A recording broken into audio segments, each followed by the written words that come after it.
Welcome to this combat. इस combat में wave से मैंने क्वेश्चन लिया डॉपलर इफेक्ट पे। अगेन डॉपलर इफेक्ट एक ऐसा टॉपिक है जिसको आप एंट्रेंस के लिए बिल्कुल भी स्किप नहीं कर सकते हो। मतलब डॉपलर इफेक्ट के फॉर्मूले को समझो, उसको देखो कि कैसे अप्लाई करना है फॉर्मूले को डिफरेंट सिनेरियोज पे, और जितने भी क्वेश्चंस आपके फॉर एग्जांपल प्रीवियस ईयर आए हैं या जितने भी क्वेश्चंस आपको अपनी एक्सप्लोरर्स में मिलेंगे, प्लीज़ उन सबको अटेम्प्ट करो और एग्जामिनेशन से पहले इस वाले पार्ट को बिल्कुल रिवाइज करो, क्योंकि डॉपलर इफेक्ट जो है ना, इसके बहुत चांसेस है, फिर आप जेई एस्पायरेंट हो या नीट एस्पायरेंट हो, इसके बहुत चांसेस है कि इस पे क्वेश्चन आएगा ही आएगा। अब फिलहाल के लिए डायरेक्टली मैं बात करता हूं, डॉपलर इफेक्ट का थोड़ा सा इंट्रो आपको देता हूं।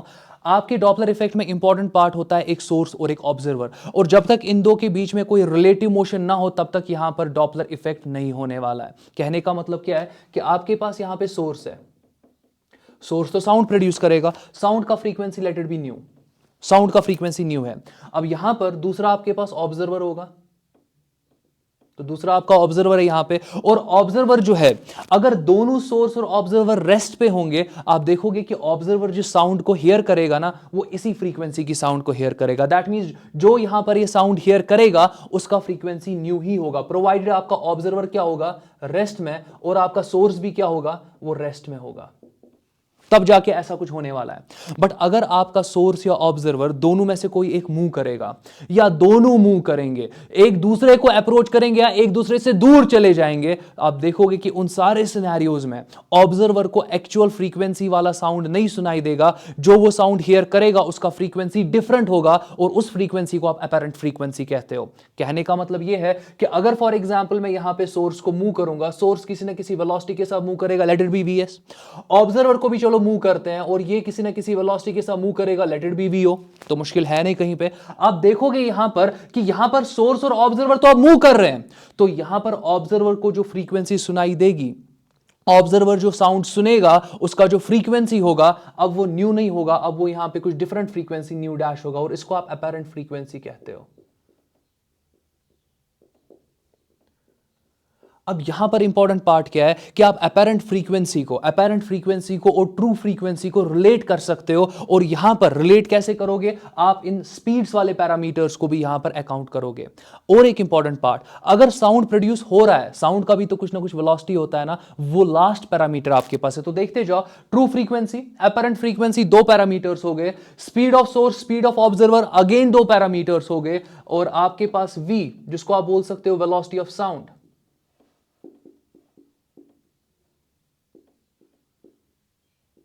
वेलोसिटी ऑफ साउंड जिसको आप बोलते हो, ये आपका फिफ्थ पैरामीटर हो गया। पहले डायरेक्टली फॉर्मूला पे आ जाता हूं। डॉपलर इफेक्ट में आप बोलते हो कि जो आपका अपैरेंट फ्रीक्वेंसी होता है, it is real frequency times this is velocity of sound plus minus velocity of observer divided by velocity of sound plus minus velocity of source. अब अगेन यहां पे कंफ्यूजन होता है, आप क्या करते हो कि आप वेलोसिटी ऑफ सोर्स को ऊपर लिख देते हो, ऑब्जेक्ट का वेलोसिटी नीचे लिख देते हो, क्वेश्चन को सॉल्व करते हो, सॉल्व करने पे आपको एक आंसर मिलता है और वो आंसर भी आपके ऑप्शंस में होता है, तो वहां पर फिर आप गलती कर देते हो। तो इंपॉर्टेंट पार्ट ये है कि पहले फुल कॉन्फिडेंट आप होने चाहिए कि ऊपर आपको यहां पर वीओ लिखना है, वेलोसिटी ऑफ ऑब्जर्वर, और नीचे आपको वेलोसिटी ऑफ सोर्स लिखना है। अगर गलती से भी आपने ऊपर नीचे कर दिया, आपका सारा क्वेश्चन जो है, एक तो टाइम भी वेस्ट हो जाएगा और साथ साथ में क्वेश्चन भी वेस्ट हो जाएगा, और साथ साथ में आपकी नेगेटिव मार्किंग भी हो जाएगी। तो अगेन, और तो आप कॉन्फिडेंट रहते हो, आप तो कॉन्फिडेंट रहते हो जब इस क्वेश्चन को सॉल्व करते हो, आपको लगता है आसान है, बट फिर भी गलती हुई होती है, बट आप कॉन्फिडेंट होते हो, और फाइनली जब आंसर मैच नहीं करता, फिर ज्यादा आपको एग्जैक्टली दिमाग में फॉर एग्जांपल आप सोचते हो कि ये गलत क्यों आ रहा है, और वहां टाइम वेस्ट बहुत ज्यादा हो जाता है। तो फॉर्मूले जब भी आप मेमोराइज करोगे, पूरा अच्छे तरीके से मेमोराइज करो, तो आपको पूरा पूरा क्लियर होना चाहिए कि ऊपर ऑब्जर्वर का वेलोसिटी लेना है, नीचे सोर्स का वेलोसिटी लेना है।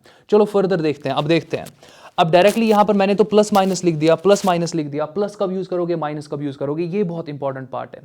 इस वाले सिनेरियो को लेते हैं। इस सिनेरियो में सोर्स ऑब्जर्वर की तरफ जा रहा है, ऑब्जर्वर सोर्स की तरफ जा रहा है। अब देखते जो मैं कैसे यहां पे लेने वाला हूं।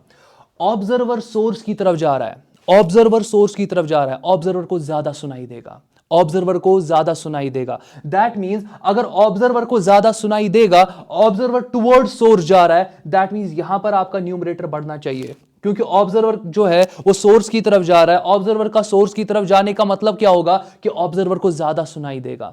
अगर ऑब्जर्वर को ज्यादा सुनाई देगा तो ऑब्जर्वर के रेस्पेक्ट में न्यूमरेटर को आप इंक्रीज कर दो, तभी जाके तो ये सारा फैक्टर बड़ा हो जाएगा, तभी जाके अपैरेंट फ्रीक्वेंसी बड़ी हो जाएगी ना। Point number 1। दूसरा पॉइंट देख लो, सोर्स जो है वो तो ऑब्जर्वर की तरफ जा रहा है। अगर सोर्स ऑब्जर्वर की तरफ जा रहा है दैट मीन सोर्स का जो मोशन है ये भी क्या कर रहा है, ये भी इस तरीके से सोर्स का मोशन हो रहा है कि ऑब्जर्वर को ज्यादा ही सुनाई देगा, ऑब्जर्वर को ज्यादा सुनाई देगा क्योंकि सोर्स ऑब्जर्वर की तरफ जा रहा है। दूसरा पैरामीटर, कहने का मतलब यहां पर कि जब आपका सोर्स ऑब्जर्वर की तरफ जा रहा है, एक बार देख लो, जब आपका सोर्स ऑब्जर्वर की तरफ जा रहा है ऑब्जर्वर को ज्यादा सुनाई देगा। अगेन ये सही स्टेटमेंट है, कहने का मतलब आपका अपरेंट फ्रीक्वेंसी बढ़ना चाहिए because of the source velocity. तो क्या करोगे, आप डिनोमिनेटर को छोटा कर दो, क्योंकि जब डिनोमिनेटर छोटा होगा ओवरऑल फैक्टर बड़ा हो जाएगा, अपरेंट फ्रीक्वेंसी बड़ा हो जाएगा, दैट मींस आप सोर्स की वेलोसिटी को डिनोमिनेटर में सब्ट्रैक्ट करो। एक तरीका ये है, आप देख सकते हो। तो कहने का मतलब क्या है, समझते जाओ। यहां पर अगर मैं इस वाले केस में अपरेंट फ्रीक्वेंसी की बात करूं तो वो रियल फ्रीक्वेंसी तो लेना पड़ेगा, ऊपर भी आपको वेलोसिटी ऑफ साउंड लेना है, नीचे भी आपको वेलोसिटी ऑफ साउंड लेना है। ऑब्जर्वर जो है वो टुवर्ड सोर्स जा रहा है, ऑब्जर्वर को ज्यादा सुनाई देगा, तो ऑब्जर्वर की वेलोसिटी की वजह से न्यूमरेटर बढ़ेगा, न्यूमरेटर बढ़ेगा तभी तो न्यू डैश बढ़ेगा ना। तो यहां पर आपको लिखना पड़ेगा प्लस, ये आ जाएगा आपका वीओ। मैंने क्यों वेलोसिटी ऑफ ऑब्जर्वर ऐड किया, ताकि न्यूमरेटर बढ़े, क्योंकि ऑब्जर्वर जब सोर्स की तरफ जा रहा था उसकी वजह से आपका जो ऑब्जर्वर है वो ज्यादा, उसको ज्यादा सुनाई देगा क्योंकि वो तो सोर्स की तरफ ही जा रहा है। तो ऐसे मैं ऐसे बोल सकता हूं कि लेट अस सपोज कि कोई बात कर रहा है फॉर एग्जांपल कहीं पे, आप उसी की तरफ जा रहे हो तो उसकी बातें आप ज्यादा सुन पाओगे। तो ऐसा ही होता है ना। तो इसीलिए यहां पर क्या करना है, प्लस आपको लिख देना है, क्योंकि आपको न्यूमरेटर को बढ़ा देना है, तभी जाके आपका न्यू डैश यहां पे बढ़ेगा। अच्छा, सोर्स की बात करते हैं। सोर्स भी तो ऑब्जर्वर की तरफ जा रहा था। सोर्स का जो यहां पे सीन है वो ये है कि आपका सोर्स ऑब्जर्वर की तरफ जा रहा है, जिसकी वजह से ऑब्जर्वर को ज्यादा सुनाई देगा। तो कहने का मतलब क्या है कि जो आपका सोर्स है यहां पे, जो आपका सोर्स है यहां पे, वो भी एग्जैक्टली फ्रीक्वेंसी को बढ़ा रहा है यहां पे। अगर सोर्स का वेलोसिटी भी यहां पर फ्रीक्वेंसी को बढ़ा रहा है, इस सोर्स की वेलोसिटी को आप डिनोमिनेटर में सब्ट्रैक्ट करो। क्यों, अब देखते जाओ। अगर मैं सोर्स की वेलोसिटी को यहां पे सब्ट्रैक्ट कर रहा हूं, मैं क्यों कर रहा हूं सब्ट्रैक्ट, क्योंकि ये सब्ट्रैक्शन से आपका डिनोमिनेटर कम हो जाएगा, डिनोमिनेटर कम हो जाएगा तो अपरेंट फ्रीक्वेंसी आपका वो बढ़ जाएगा। तो इस तरीके से आपको चीजों को लेना होता है। अगेन ये तो एक केस मैंने लिया, चलो मैं इसको केस 1 बोलता हूं। मैं और एक केस आपको दिखाऊंगा। अच्छा, इस केस में क्या हो रहा था कि सोर्स और ऑब्जर्वर जो है वो एक दूसरे को अप्रोच कर रहे थे। अब चलो केस 2 में लेता हूं, केस 2 में लेता हूं। आप खुद से फिर बहुत सारे केसेस बना सकते हो, मैं और एक केस यहां पे बनाने वाला हूं, देखते जाओ। लेट अस सपोज कि ऑब्जर्वर की वेलोसिटी जो है वो मैं इस डायरेक्शन में दिखा रहा हूं। बहुत सिंपल है, बहुत, आप खुद से ट्राई कर लो। अब देख लो, अगर मैं सोर्स की बात करूं, सोर्स ऑब्जर्वर की तरफ जा रहा है मगर ऑब्जर्वर सोर्स से दूर जा रहा है, तो आप स्टार्ट क्या करोगे, आप पहले लिखोगे apparent frequency it is equal to real frequency. अब आपको ये वाला फैक्टर यहां पर खुद से बनाना पड़ेगा सिनेरियो को देख के। तो आप यहां पे क्या लिखोगे, v डिवाइडेड बाई v। अब यहां पर आपको प्लस माइनस खुद से देखना पड़ेगा। अब जरा देखते जाओ। पहले ऑब्जर्वर की बात करते हैं। ऑब्जर्वर खुद जो है सोर्स से दूर जा रहा है, दैट मींस ऑब्जर्वर का कंट्रीब्यूशन क्या है, वो तो दूर जा रहा है, दैट मींस वो फ्रीक्वेंसी को कम कर रहा है। दैट मींस जब आपका ऑब्जर्वर यहां पर दूर जा रहा है आपके सोर्स से, ऑब्जर्वर को कम सुनाई देगा। तो ऑब्जर्वर का कंट्रीब्यूशन यहां पर यह है कि ये अपरेंट फ्रीक्वेंसी को कम कर रहा है यहां पे। क्यों, क्योंकि ऑब्जर्वर दूर जा रहा है। अगर ऑब्जर्वर सोर्स से दूर जा रहा है, ऑब्जर्वर को कम सुनाई देगा, तो ऑब्जर्वर की वेलोसिटी का कंट्रीब्यूशन यह है कि वो अपरेंट फ्रीक्वेंसी को कम कर रहा है। तो आप यहां पे माइनस वीओ लिखो, सिंपल, मुश्किल होना नहीं चाहिए। दूसरा इंपॉर्टेंट पार्ट देख लो, यहां पर सोर्स का कंट्रीब्यूशन क्या है, सोर्स टुवर्ड्स ऑब्जर्वर जा रहा है। अगर सोर्स टुवर्ड्स ऑब्जर्वर जा रहा है तो इस सोर्स की मोशन की वजह से ऑब्जर्वर को ज्यादा सुनाई देगा। ऑब्जर्वर को अगर ज्यादा सुनाई देगा, दैट मींस सोर्स का कंट्रीब्यूशन ये है कि ये इस अपरेंट फ्रीक्वेंसी को बढ़ाने की कोशिश कर रहा है। तो अगर ये अपरेंट फ्रीक्वेंसी को बढ़ाने की कोशिश कर रहा है, आपको यहां पर माइनस वीएस लिखना पड़ेगा। क्यों, क्योंकि यहां पर जब आप डिनोमिनेटर में माइनस वीएस लिखोगे, डिनोमिनेटर आपका कम हो जाएगा, तो सोर्स का जो यहां पे वेलोसिटी है ये कोशिश कर रहा है अपरेंट फ्रीक्वेंसी को बढ़ाने की। इस तरीके से केसेस डिराइव होते हैं।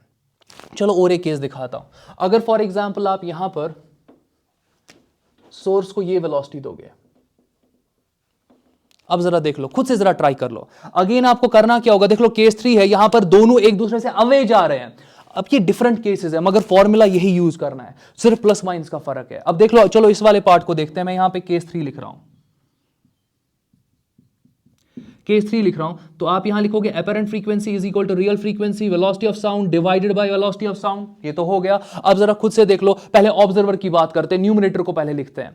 ऑब्जर्वर अगेन आपके सोर्स से दूर जा रहा है, तो ऑब्जर्वर अगर सोर्स से दूर जा रहा है, ऑब्जर्वर को कम सुनाई देगा, दैट मींस ऑब्जर्वर का जो वेलोसिटी वीओ है वो यहां पर अपरेंट फ्रीक्वेंसी को कम कर रहा है। आपका न्यूमरेटर कम होना चाहिए, आप यहां माइनस वीओ लिखोगे।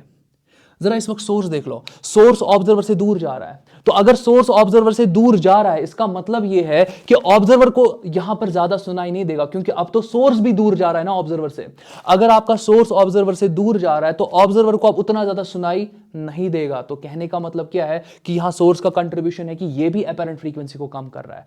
अगर यहां पर आपका Vs भी अपैरेंट फ्रीक्वेंसी को कम कर रहा है, आपको यहां पे प्लस Vs लिखना पड़ेगा। क्यों, जरा देखते जाओ। क्योंकि जब आप यहां प्लस Vs लिखोगे, आपका यहां पे डिनोमिनेटर बढ़ जाएगा, डिनोमिनेटर बढ़ जाएगा, ओवरऑल फैक्टर कम हो जाएगा, अपैरेंट फ्रीक्वेंसी कम हो जाएगी। सोर्स का यहां पर सोर्स वेलोसिटी का कंट्रीब्यूशन यही था ना कि ये ऑब्जर्वर से दूर जा रहा है, जिसकी वजह से ऑब्जर्वर को उतना ज्यादा सुनाई नहीं देगा, जिसकी वजह से अपैरेंट फ्रीक्वेंसी कम हो जाएगी। तो ऐसे आपको सॉल्व करना होता है।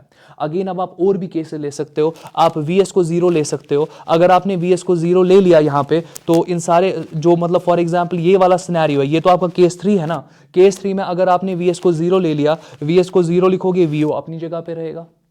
अगर Vs को भी 0 लिया, Vo को भी 0 लिया, V बाई V आपका कैंसिल हो जाएगा, आपका अपैरेंट और एक्चुअल फ्रीक्वेंसी बराबर बराबर आ जाएगा। तो इस तरीके से आपको केसेस लेने होते हैं। अब क्वेश्चन पे आ जाते हैं। अब डायरेक्टली आप अगर देखोगे क्वेश्चन में, यहां पर आपको एक कार देकर है और ये कार जो है ये सिंपली हॉर्न ब्लो कर रहा है। किस फ्रीक्वेंसी का? 400 हर्ट्ज का। दैट मींस ये आपका ट्रू फ्रीक्वेंसी होने वाला है, new.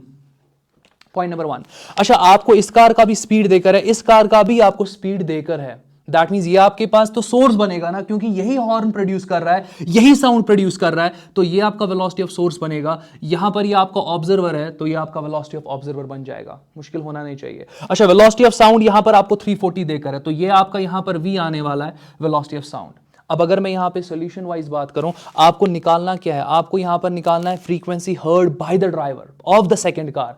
This frequency will be your apparent frequency. ये फ्रीक्वेंसी आपकी यहां पर अपैरेंट फ्रीक्वेंसी न्यू डैश होने वाली है।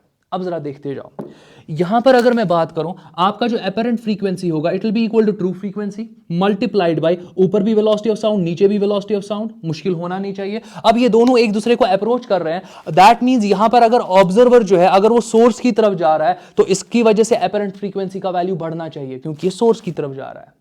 अगर आपका यहां पे ऑब्जर्वर सोर्स की तरफ जा रहा है, दैट मींस इसको ज्यादा सुनाई देगा, अपैरेंट फ्रीक्वेंसी बढ़ जाएगी। इसका मतलब ये होगा कि यहां पर इसका कंट्रीब्यूशन है कि ये न्यूमरेटर को बढ़ाएगा।